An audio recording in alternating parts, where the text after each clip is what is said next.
భారము చేత అలసి సొలసి ఉన్న సమస్త జనులారా నా యొద్దకు రండు, నేను మీకు విశ్రాంతి నొసగెదనని మత్తయి సువార్త 11వ అధ్యాయము 28వ వచనములో క్రీస్తు ప్రభు వారు పలికారు.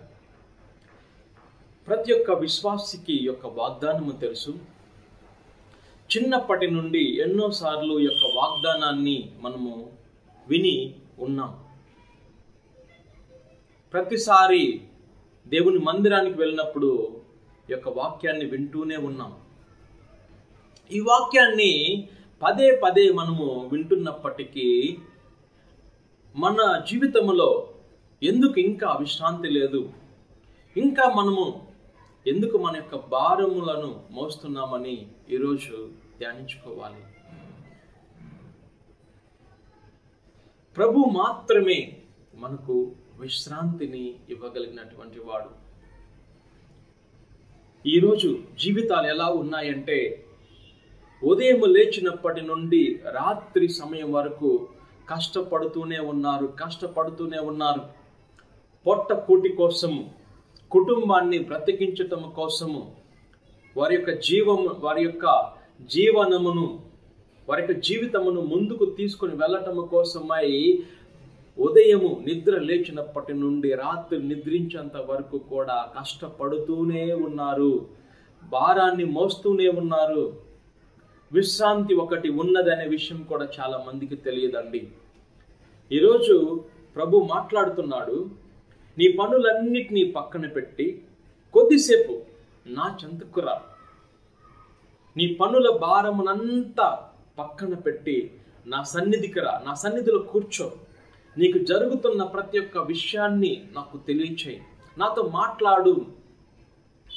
లోకములో దేని వల్ల నీకు శాంతి కలగదు, దేని వల్ల నీకు విశ్రాంతి కలగదు. లోకములు ఎవరు నీ యొక్క భారములను తీసివేయలేరు. భారములను తీసివేయగలిగినటువంటి వాడను నేనే. దాన్ని మర్చిపోయి నీవు నీ భారములను మోస్తూనే ఉన్నావు. నీ సమస్యలను, భారములంటే మన యొక్క సమస్యలు మనకు భారము కావచ్చు, మన యొక్క రోగములు మనకు భారము కావచ్చు, మన యొక్క కుటుంబ పరిస్థితులు మనకు భారము కావచ్చు, లోకపరమైనటువంటి శోధనలు మనకు భారం కావచ్చు. అది ఏ భారమైనా సరే, అది ఎంత పెద్ద భారమైనా సరే, నీ సొంత శక్తితో నీవు ఆ భారాన్ని మోయలేవు. భారము చేత అలసి సొలసి ఉన్న సమస్త జనులారా నా యొద్దకు రండి. నువ్వు ఏ సమస్యలో ఉన్నా, నువ్వు ఏ పరిస్థితిలో ఉన్నా నా చెంతకు రా, నేను నిన్ను ప్రేమిస్తున్నాను. అపవాది మనతో చెప్తుంటాడు, నువ్వు పాపాత్ముడవు, లెక్కకు మించినటువంటి పాపములు చేశావు, ఏ ముఖము పెట్టుకొని నువ్వు దేవుని దగ్గరికి వెళ్తావు? ఆయన నిన్ను అసలు క్షమిస్తాడా? ఆయన అసలు నీ ప్రార్థన ఆలకిస్తాడా? అసలు నీ ముఖం ఆయన దగ్గర చెల్లుతుందా? నువ్వు ఇంత ఘోరమైన పాపివి, పాపాత్ముడవు, పాపాత్మురాలవు, ప్రభు దగ్గరికి వెళ్ళవద్దు, నువ్వు ఈ సమస్య మొయ్యాల్సిందే, నువ్వు ఈ భారము మొయ్యాల్సిందే, నువ్వు దీంతో బ్రతకాల్సిందే, నువ్వు దీంతో చావాల్సిందే అని అపవాది మనతో మాట్లాడుతుంటాడు. ఈరోజు గుర్తించుకో, ఏ సమస్యలో నువ్వు ఉన్నా, ఏ భారాన్ని నువ్వు మోస్తున్నా, దానిని నా సన్నిధికి తీసుకొని రా, నేను నీకు విశ్రాంతినిస్తాను.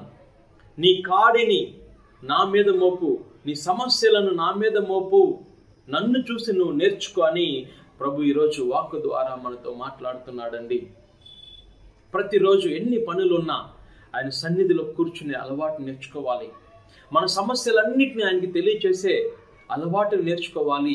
అయ్యా, నాకు ఇది జరుగుతుంది నాయన, ఇందులోంచి నన్ను నువ్వే బయటికి తీసుకురావాలయ్యా, నాకు స్వస్థతనిచ్చే దేవుడవు నువ్వే, నా సమస్యలకు పరిష్కారం ఇచ్చే దేవుడవు నువ్వే, నాకు మరల గౌరవాన్ని ఇచ్చే దేవుడవు నువ్వే నాయన, నేను కోల్పోయిన వాటిని మరలా నాకు ఇచ్చే దేవుడవు నువ్వే నాయన అని ప్రతిరోజు నాకు విశ్రాంతిని, నెమ్మదిని, ఆనందాన్ని ఇచ్చే దేవుడవు నువ్వే నాయన అని ఆయన వెతకాలి.